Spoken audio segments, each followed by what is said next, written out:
Welcome to my channel, guys. My name is James. Today we're going to be making some pinchos. Now, I made a video not that long ago, which I will leave a link down in the description down below, or you can click here for another version or some other pinchos as well. And in that video, I also explained on what pinchos are. So I'm not going to go through all of that again, but just to give you a little hint about what the difference is between a tapa and a pincho. A tapa is like a little piece of food, basically a lot of different types of food, but in smaller portions that you just have for canopies, but they eat here as a main course. And then pinchos is very typical in the Basque region. Pinchos are on a little bit of bread. So in essence, it's an open-faced sandwich. And they're very, very common in the north of Spain. So guys, before we get going today, be sure to like the video down below, subscribe to my YouTube channel if you haven't done so already, and let's make some pinchos. Pinchos are super easy to make, and you can use all your leftovers as I have here. These are some of the leftovers from the Christmas party, and I have even more leftovers, which we're gonna make some more pinchos out of as well. So the first thing that we're going to do when making pinchos is obviously we're going to cut our baguette. Like I said, they should be more or less 1 inch to just under 1 inch size pieces, not too big, so bite size. And I'm also going to turn the oven on and toast them. This is optional, you don't have to toast them if you want, but toasting them will help them not be too soggy when we put, say, pan con tomate or anything else on them. Now, the first tapa that we're going to be making is the caramelized onion and goat cheese. So for the onions, obviously, it's easy. We're going to caramelize them.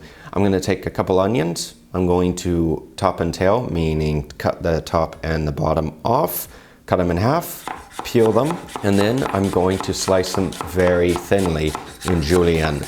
And if you don't know how to make caramelized onions, this is an easy method. You're going to get a little pot hot. You're going to add a decent amount of oil to it, add the onions in. We're going to bring this up to temp and cook these fast because caramelized onions take a long time. So the longer you leave these, the better.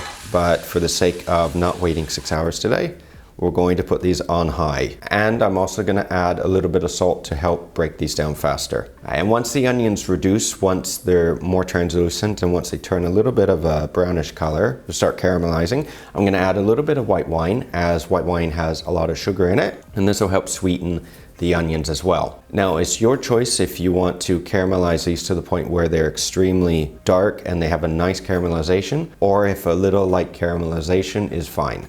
But in any case, when they're ready, when you're finished with them, while they're still hot, I'm going to transfer these to a chinois or a sieve to separate the oil. You want to drain them, and then we're going to let these cool off. Now, whenever cutting goat cheese, since it's more of a soft cheese, we want a very hot knife. Run it under some hot running water, and this helps give you a nice clean cut. If you don't, it'll start sticking and it'll have too much of a texture to the top. And if you don't care, just cut it. So I'm gonna cut a few thick slices. Once the bread is toasted, I'm gonna take them out of the oven, and I'm going to add a little bit of strawberry jam. You don't have to add jam to this. I am just so my little pincho will not be too dry. And it adds a little bit of sweetness to it as well. I'm gonna spread the jam on my little baguettes. I'm gonna place the cheese on top, a little bit of caramelized onion as well. I'm gonna put a little toothpick or a skewer on top, and I'm going to also add a little bit of chopped chives. This is a very easy and simple idea, and great for parties as well. And guys, if you do like my method of cooking, or more importantly, if you do like my recipes as well, I am starting an online cookery course, which should be done within the next few weeks. And it will be at a very good price for the amount of knowledge and information and work that I put into it. So if you are interested, then be sure to let me know down below. Subscribe, more importantly, to my channel so you don't forget about it. And hit that little like button as well on this video and share it with others, as this helps greatly with my channel and pushing this to more people. Now, the next one is going to be Queso Manchego with pan con tomate and a little bit of Jamon Serrano. So this is a common one. Anywhere that you go in Spain, you will see pan con tomate, you will see Queso Manchego, and you also see Jamon Serrano or Jamon Iberico. There is a difference between the two, and I explained this in other videos and also in my course, so I'm not going to be repetitive today. Serrano is a little cheaper than Iberico, and they do have a bit of a different taste. So for our little toast, I'm gonna take a tomato, cut it in half sideways. This is a very local thing. So you're gonna spread the tomato on the piece of bread. You're going to take a little bit of good extra virgin olive oil or olive oil, spread this on the bread as well. Not too much, dab it. If you have a little too much on another piece, you can even add a little bit of salt to this if you want, but we're adding Jamon Serrano and it's a little too salty. I'm gonna add my Manchego cheese on top, a little bit of Jamon Serrano, and with the jamon, if you don't want all the extra fat, then peel it off. This is just if you don't want a lot of fat with your ham. And that's it. I'm gonna sprinkle a little bit of parsley on top, skewer it, and you're done. These are super easy to make. I mean, seriously, some of these are extreme, they only take 2 or 3 ingredients and they're extremely quick and easy. All right, now for the third one. Again, I'm going to do pan con tomate, which is bread and tomato. Again, a little bit of olive oil. If you want, a little bit of salt.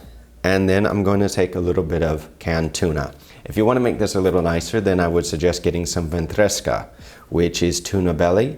It's more expensive, it's more delicate, it's more fatty, and it's very tasty. But if you're making this for a quick little tapa, then this is fine to do at home. You're going to drain the tuna, put a little tuna on the bread, and then we're going to use some boquerones, which are a type of anchovy. If you put the skin up, it's more decorative. I'm going to take a few little peppers as well. Again, just cut them to make them more decorative. And I'm going to take a little bit of homemade aioli. Now, if you would like to make aioli, I have made a video, or I made one about 1.5 years ago on my channel. It is in Spanish, but I do have subtitles in English and Spanish, and well, it's very easy to make. So I'll leave a link down below if you'd like to check that out. Now, the fourth tapa that we're going to make, this one is extremely simple. You can add whatever you want really to it, because pate is the base element to add, or a spread for any sandwiches or anything else. So with this, I'm just going to add a little bit of pate to the bottom.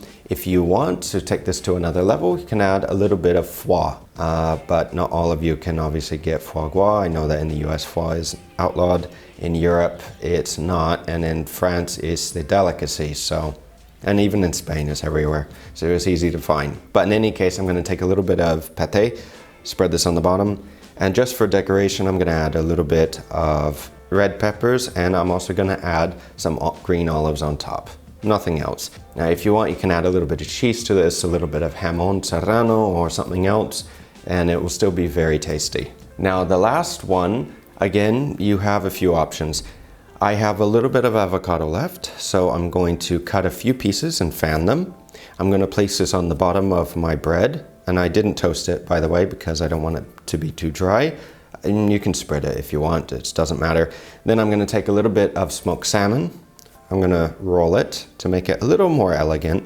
I'm going to take a little bit of Philadelphia cream cheese. And again, here, Philadelphia and smoked salmon is the most common thing that you'll find everywhere. It goes really well together though, this is true. And I'm just going to take a little bit of cebollino or chopped chive and put that on top. And this is a good little idea as well. If you don't want the chives or the cream cheese, you can add some salmon eggs to this, or some caviar if you want. It doesn't matter, whatever works.